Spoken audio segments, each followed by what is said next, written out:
He knew before anyone else did. The German shepherd stood still in the middle of the busy checkpoint, his body locked in a kind of silence that didn't belong in a place filled with engines idling and radios crackling. Officer Daniel Hayes felt the leash tighten slightly in his hand, not a pull forward, not resistance, just tension, like a wire humming with something unseen.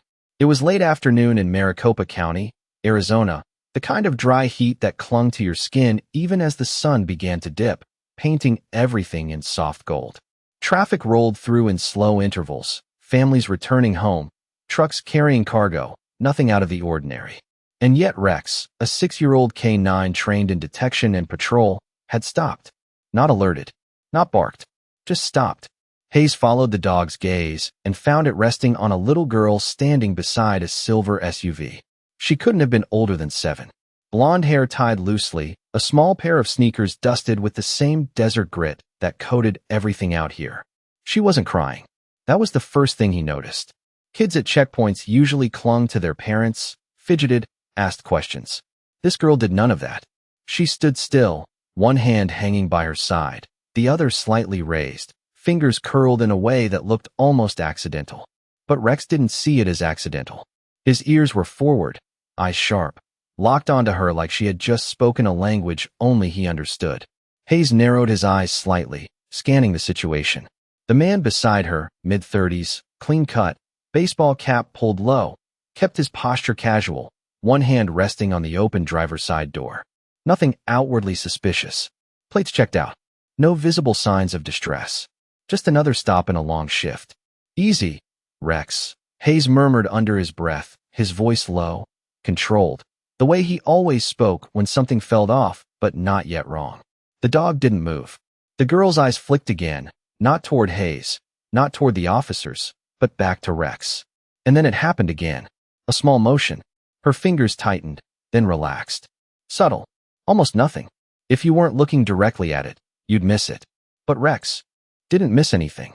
A low sound vibrated in his chest, not a growl, not a warning, something deeper, something that came from instinct rather than training.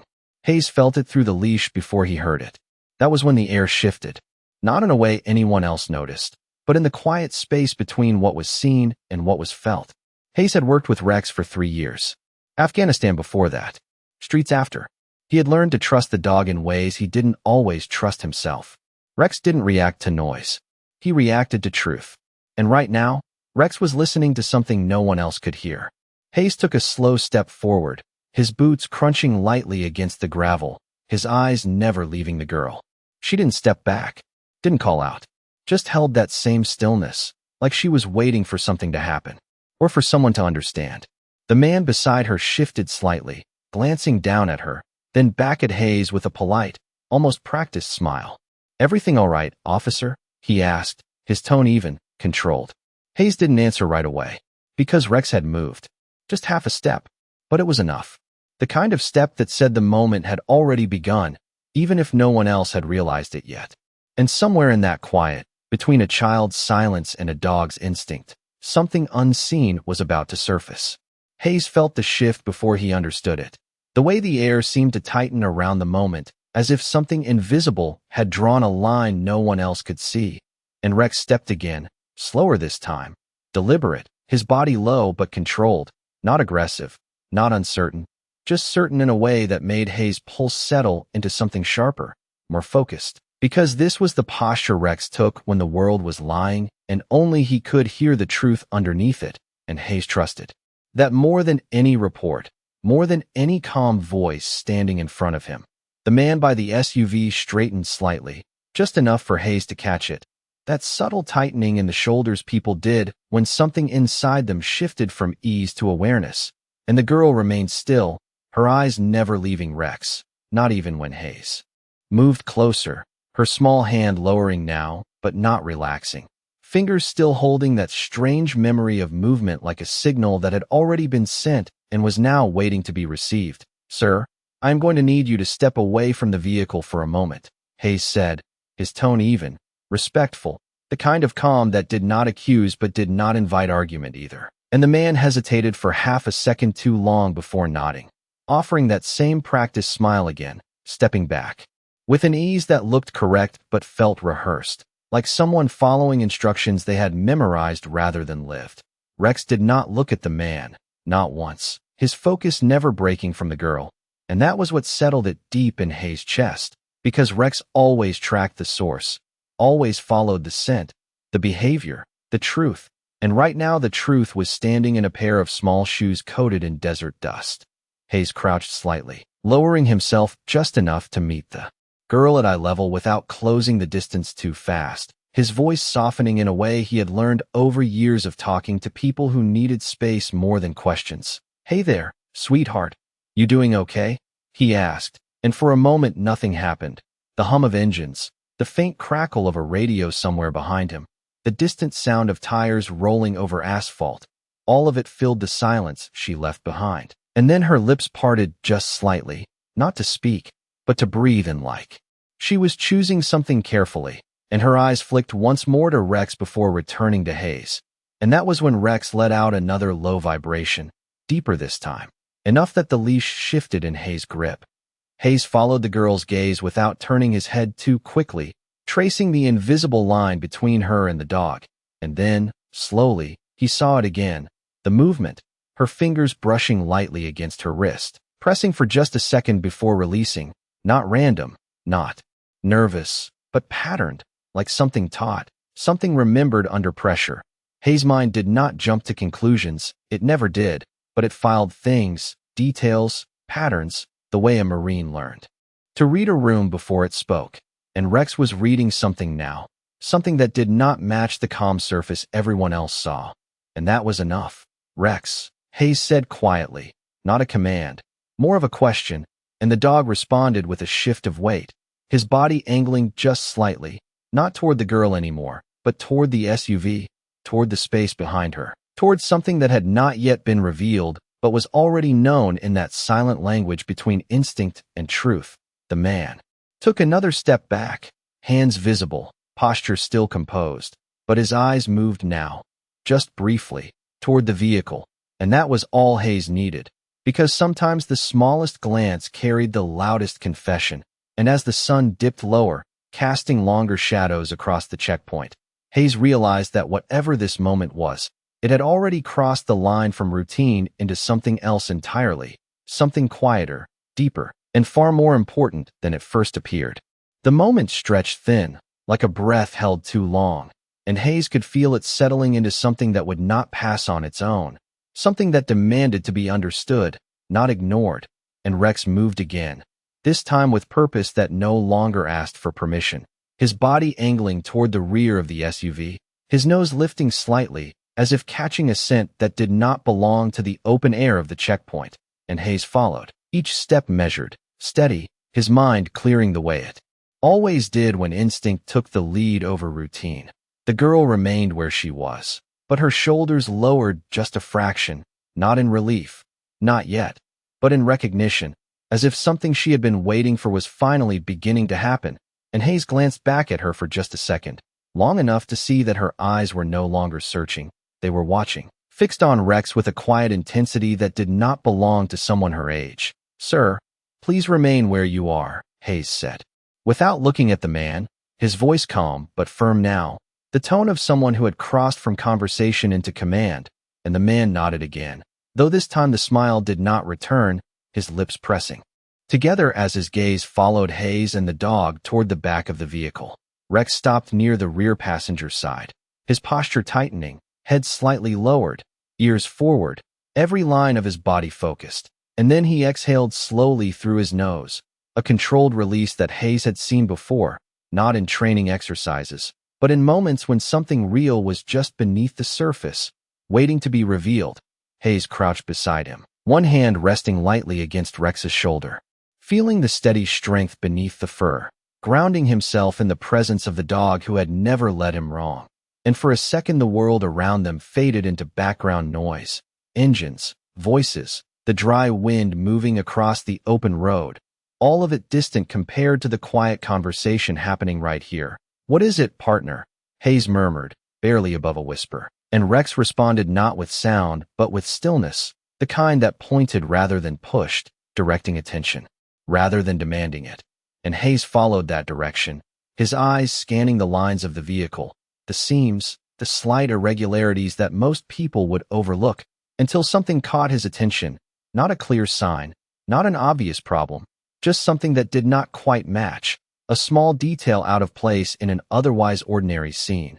Behind him, the girl shifted her weight for the first time, a tiny movement, but enough that Hayes noticed, and when he glanced back again, her hand lifted slightly once more, fingers brushing her wrist in that same quiet pattern. And this time Hayes understood it differently, not as a random motion, not even just as a signal to Rex, but as something she had been holding on to, repeating, trusting that someone, or something, would recognize it.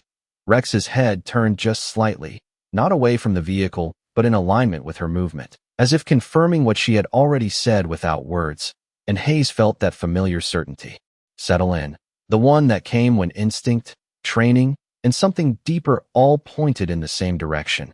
He stood slowly, his posture straightening as his decision formed fully, no hesitation left in it now, and he reached for his radio, his voice steady as he called for a secondary check, the kind that did not alarm but did not delay either.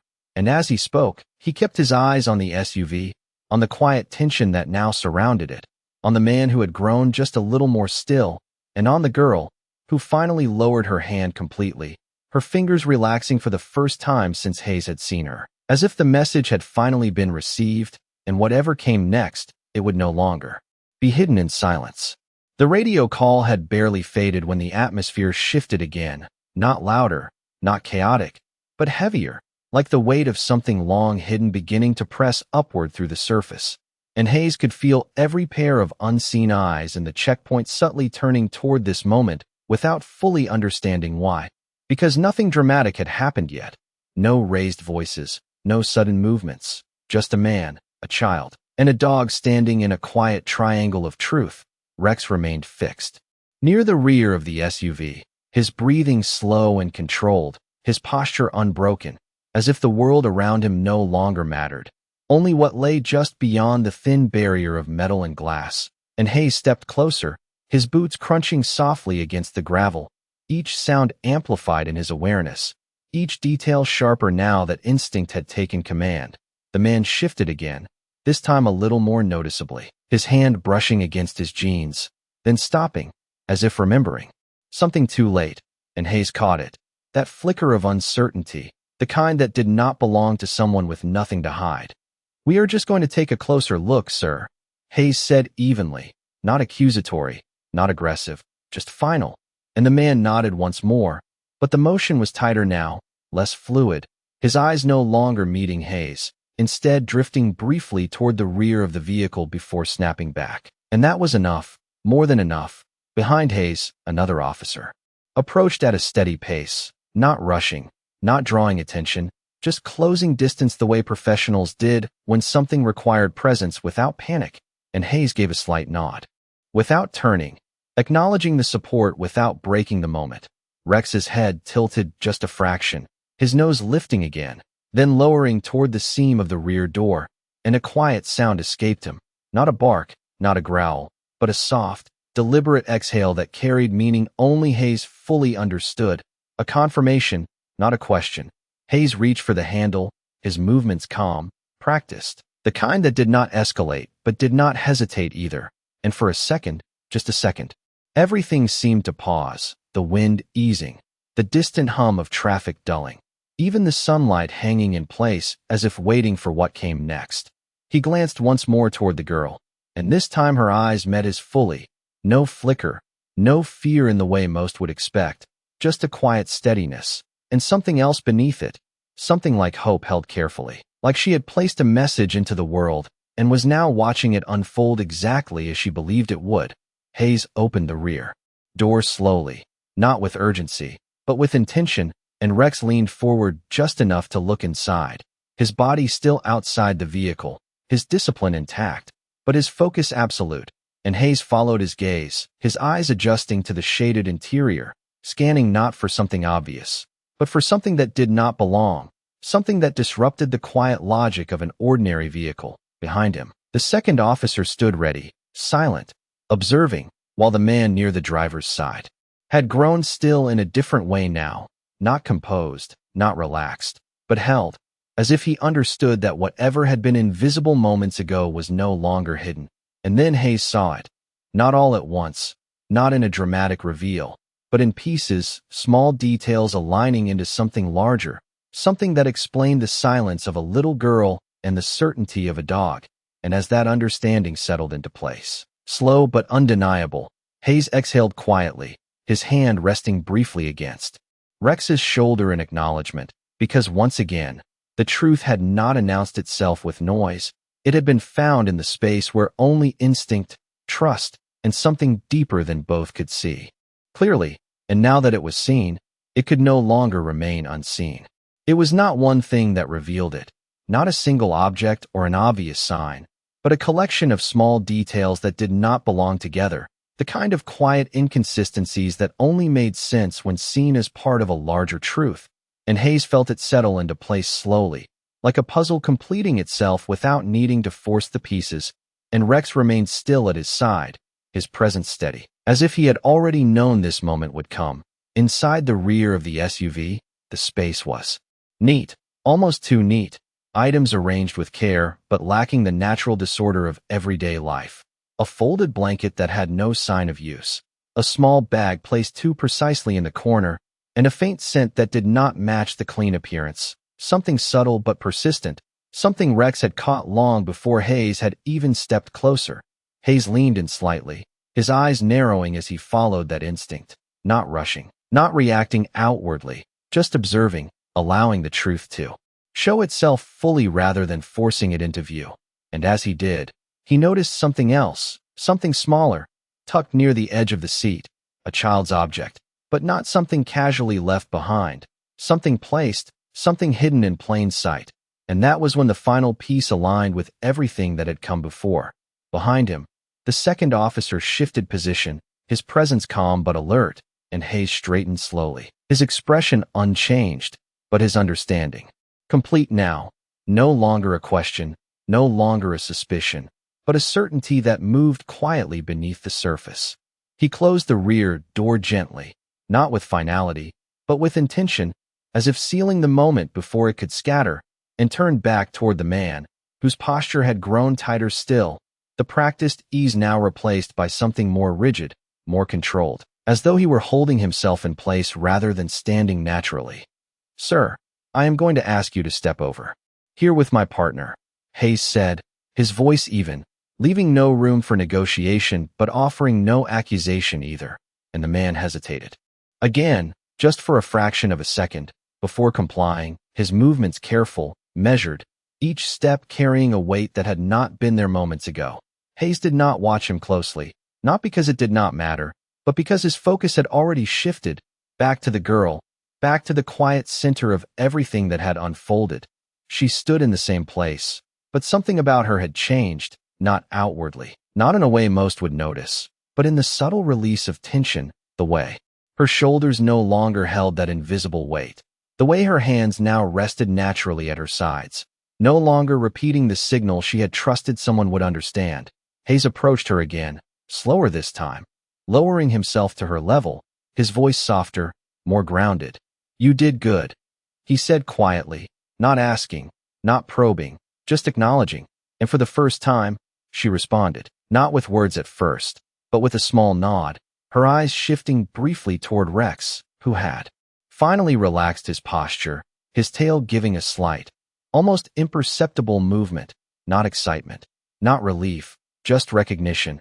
"I knew he would see," she whispered, her voice so soft it barely carried beyond the space between them.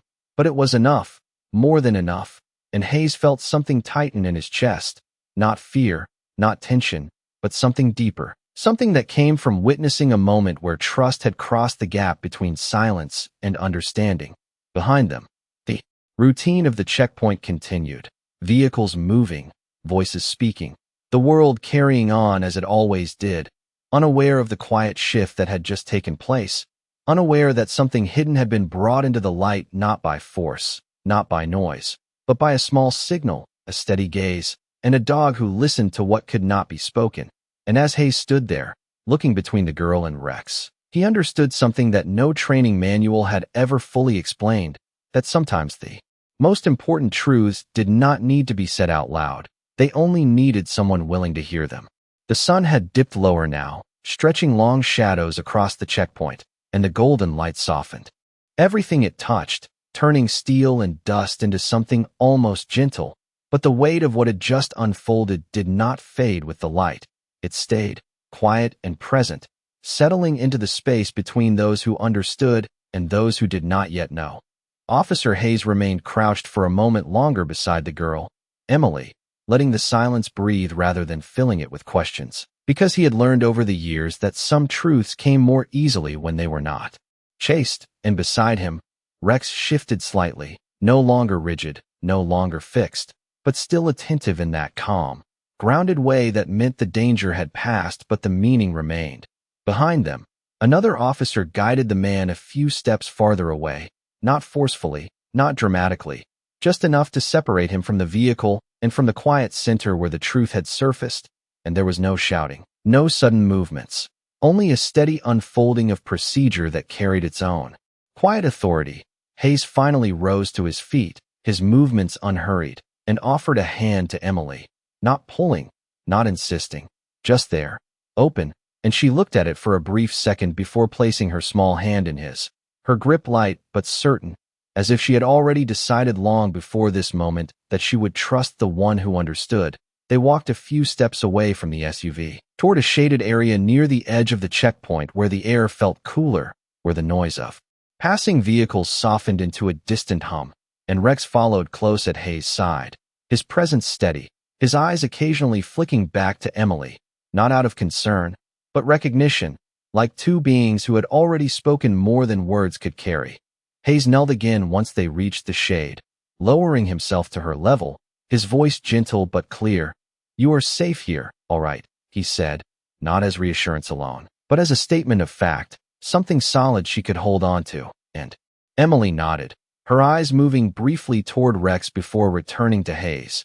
And for the first time, there was a flicker of something softer in her expression, not fear, not relief exactly, but something closer to rest, like someone who had been holding their breath for too long and had finally let it go.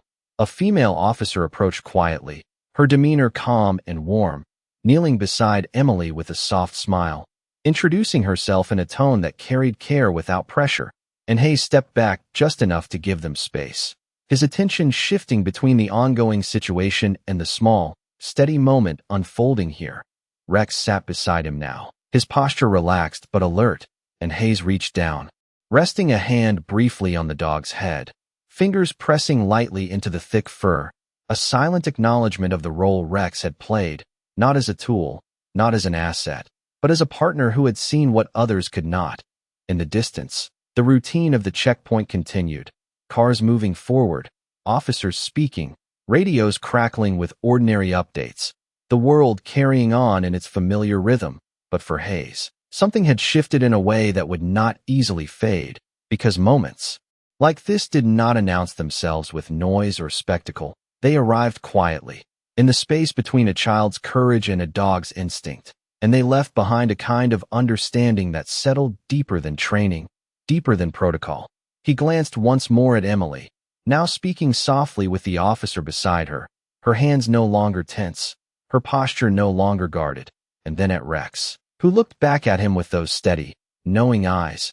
And in that exchange, no words were needed, because both of them understood that what had happened here was not just part of the job. It was something rarer, something quieter, a moment where trust had crossed the distance between silence and recognition, and in doing so, had changed the outcome of everything. The light had begun to fade into that soft blue hour when everything slows without asking permission, when the noise of the day pulls back just enough for quieter truths to be heard. And Hayes stood a few feet away, watching as Emily spoke in low, careful words to the officer beside her, her voice still small, but no longer fragile, like something that had found its footing after being held too long in silence. Rex remained seated at Hayes' side, his posture calm, his ears relaxed, but his attention never fully drifting, as if he understood that even when the danger had passed, the story was not yet finished. Hayes exhaled slowly, his gaze moving from the girl to the SUV and back again. The pieces now settled into place in his mind, not chaotic, not overwhelming, just clear, and there was a weight to that clarity, not heavy, but meaningful, the kind that stayed with a person long after the moment itself had passed.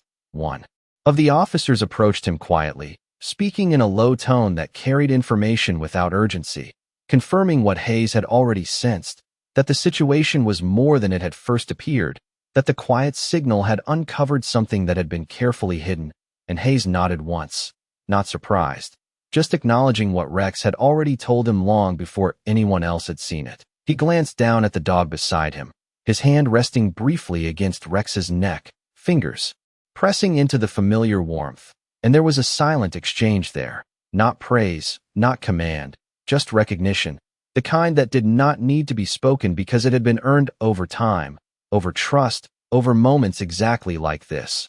Across the small stretch of pavement, Emily stood now, the female officer gently guiding her toward a patrol vehicle parked in the shade, not as confinement, but as a place of safety, a space away from the noise and the questions that would come later. And as she walked, her steps were steady, no longer hesitant, no longer searching, and just before she reached the open door, she paused, turning her head slightly, her eyes finding Rex again. It was not a dramatic moment, not something anyone else would mark as important, but Hayes saw it, the way her gaze softened, the way her shoulders eased just a little more, and Rex responded in kind, his tail giving a small, quiet movement. His body still grounded, but his presence unmistakably connected to hers. Hayes watched that exchange with a stillness of his own, understanding that whatever had passed between them had not been taught in any manual, had not been trained in any facility. It had simply existed, a bridge between fear and trust that neither of them had needed words to cross. The checkpoint continued its rhythm behind them, vehicles moving forward, officers returning to their posts, the world reassembling itself into normalcy as it always did.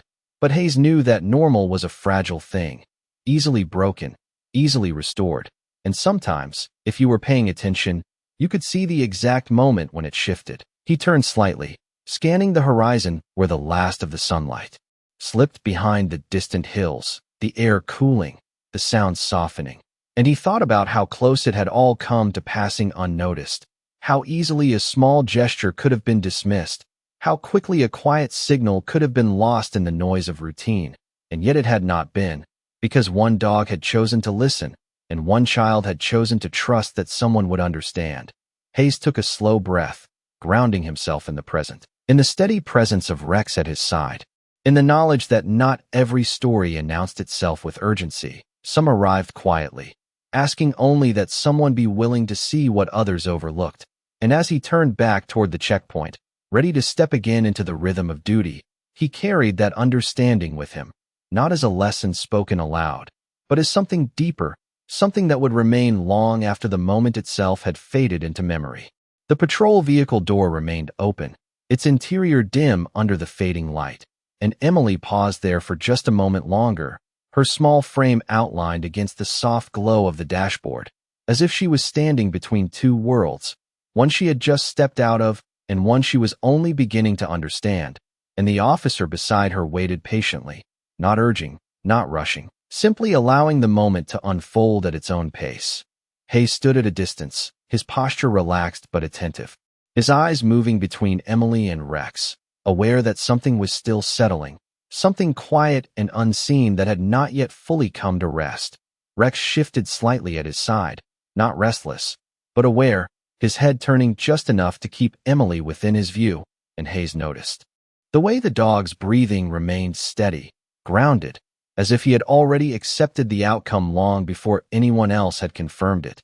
The sounds of the checkpoint continued to fade into the background, replaced now by the softer rhythm of evening, the hum of distant traffic, the occasional murmur of voices, and the low wind brushing across the open stretch of road, carrying with it the dry scent of desert air cooling after a long day. Emily finally stepped into the patrol vehicle, her movements careful but no longer hesitant, and as she settled into the seat, she turned once more, her gaze finding Rex again, not searching this time, not asking, but acknowledging, And there was something in that look that held more weight than words could carry, something that spoke of trust given and trust returned. Rex responded in the smallest way, a slight lift of his head, a quiet stillness that felt almost like a nod. And Hayes felt that moment settle into him, not as something dramatic, but as something lasting, something that would remain long after the details of the day had faded. The officer gently closed the door, the soft click marking the end of one chapter and the beginning of another, and Hayes exhaled slowly, his gaze lingering on the vehicle for a moment before shifting back to Rex. He crouched beside the dog, his hand resting against the side of Rex's neck, fingers pressing into the familiar warmth. And for a brief second, everything else seemed to fall away. The noise, the movement, the routine, leaving only the quiet presence of a bond that did not need explanation.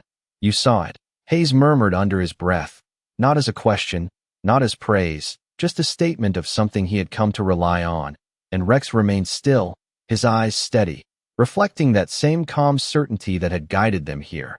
In the distance, the situation around the SUV had resolved into order, officers moving with quiet efficiency, the kind of movement that did not draw attention but ensured everything was handled with care, and Hayes knew that the details would be sorted, the reports written, the process followed, but none of that would capture what had truly mattered in this moment. He stood slowly, his posture easing as the tension that had carried him through the encounter finally began to release, and he looked out across the checkpoint, now returning to its familiar rhythm, cars passing through, conversations resuming, the world stitching itself back together as if nothing unusual had happened. But Hayes knew better, because he had been there in the space where something small had changed everything, where a silent signal had crossed the distance between fear and understanding, where a child had trusted that someone would listen, and a dog had answered that trust without hesitation. He took one last glance toward the patrol vehicle, where Emily now sat inside, safe, her small figure visible through the window, and then back to Rex, who stood at his side, ready as always. And in that quiet exchange, Hayes understood something that would stay with him long after this day was over, that sometimes the most important truths are not spoken, they are felt, recognized, and carried forward by those willing to listen, even when the world is too loud to hear them.